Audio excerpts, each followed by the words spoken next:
بسم الله ما شاء الله، البوتفور وجماله ومقدار المظبوط والرسمة الرائعة، ولا تفرش ولا فيها أي غلطة ما شاء الله.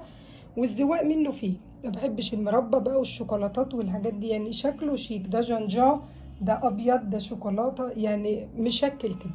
تعالوا نشوف الطريقة ونشوف الخطوات مع بعض والمقادير بالظبط. السلام عليكم ورحمة الله، أهلا بيكم في مطبخ شيماء إبراهيم. يلا نقول بسم الله ونصلي على حبيب الرحمن. اللهم صل وسلم وبارك على سيدنا محمد. هنعمل النهارده البيتي فور بطريقة جميلة وسهلة. معايا ايه بقى في البيتي فور؟ المقادير بتاعتنا: معانا 1 كيلو من الزبدة. بصوا بقى، هنقف عند الزبدة شوية. الزبدة لازم تكون زبدة جاهزة من اللي بتتجاب من السوبر ماركت، يا ريت بلاش الزبدة البلدي، لأن جربتها بيها عن تجربة فعلا. هي فيها مية بتبوظ البيتي فور تماما. عايزة تعملي بيها سيحي الزبدة واعمليها سمنة، وممكن تبقى جميلة جدا في البيتي فور وهتديكي نتيجة 10/10. لكن اوعي تعملي الزبدة الفلاحي بتاعتنا في الوصفة دي بالذات، استبعديها تماما.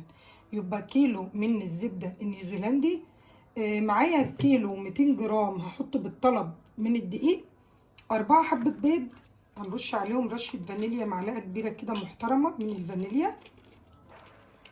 وهنضيف رشة ملح على الزبدة كده بتاعت المعجنات.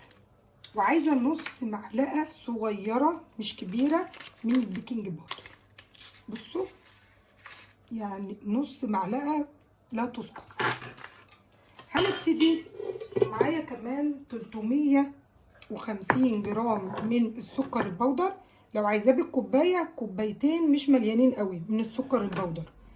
هنضيف السكر البودر على الزبده. نقول بسم الله، اللهم بارك، ما شاء الله تبارك الرحمن. بالمضرب السلك بقى، لو عندك بالمضرب اليدوي السلك او المضرب السلك العجان، يعني نحط ده ونضربه لغايه ما يدينا نتيجه كريمه كده بالظبط. يلا على العجان كده ما شاء الله. بصوا بقى كريمه ولونه فتح خالص، يعني ما نحطش البيض الا ما اللون يفتح بالطريقه دي. نقول بسم الله بقى، اللهم بارك، وننزل بالبيض واحده بواحده كده. هو الفانيليا لما تختفي البيضه نحط غيرها. ما شاء الله اختفى تماما. بصوا بقى، نغير السلك، نشيله ونحط الكف علشان نبتدي. بس يعني هنعجنه، هو مش بياخد عجن ولا حاجه زي ما احنا عارفين الحلويات. كف العجن بتاع الحلويات اللي هو ده. هنضيف، حط ده. حطيت يجي كيلو من الدقيق. هنبتدي نلف بالراحه بقى كده، ان احنا نلم العجينه على بعضها. وسايبه حوالي 200 جرام هنزودهم بالطلب لما نتوه دول كده وينتهوا كده مع بعض. الدقيق اختفى ولفتها لفتين حلوين كده. ما شاء الله العجينه جميله، تنفع في الكيس وتنفع في القمع بكل التفاصيل. تعالوا نفضيها ونشتغل فيها على طول ونشوفها مع بعض. بسم الله ما شاء الله تبارك الله. انا قلت اجربه الاول، فعملت كام واحده كده وسويتهم في الفرن. ما شاء الله الرسمه ما اتغيرتش ولا حاجه، ومقرمش وطعمه خطير، بس حسيته دايب شويه قوي، يعني كانت العجينه سايحه. فعجنت العجينه في العجان ب 100 جرام من الدقيق تاني.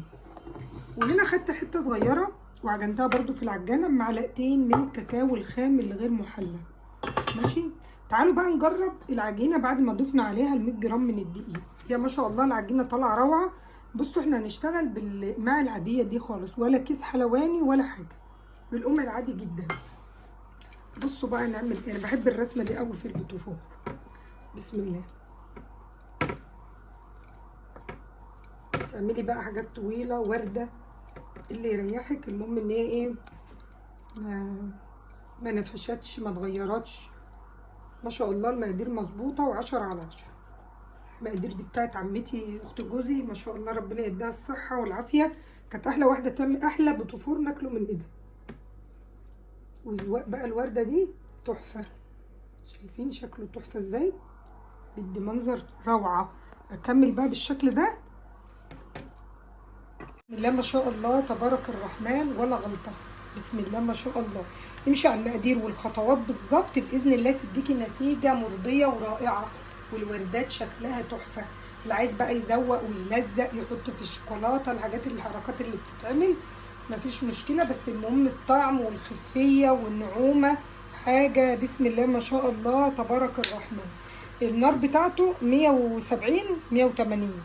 بياخد في الفرن من ربع ساعة لتلت ساعة، مش اكتر من كده. انا بحبه محمر شوية، لكن هو المفروض يطلع اللون ده، لكن انا ايه يعني دي اتحمرت شوية مني يعني اهو.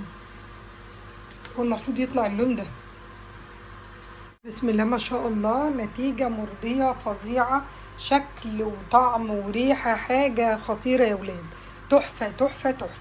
أنا محمراه شوية، بحبه محمر بس روعة، هشاشة ونعومة وشكل محتفظ بيه، ما تغيرش ولا حاجة في الفرن ولا فرش ولا جراله أي حاجة. بسم الله ما شاء الله، امشي على المقادير والخطوات بالظبط، بإذن الله يطلع معاكي حاجة 10 على 10، أحلى من الجاهز وأحلى من طعم الجاهز.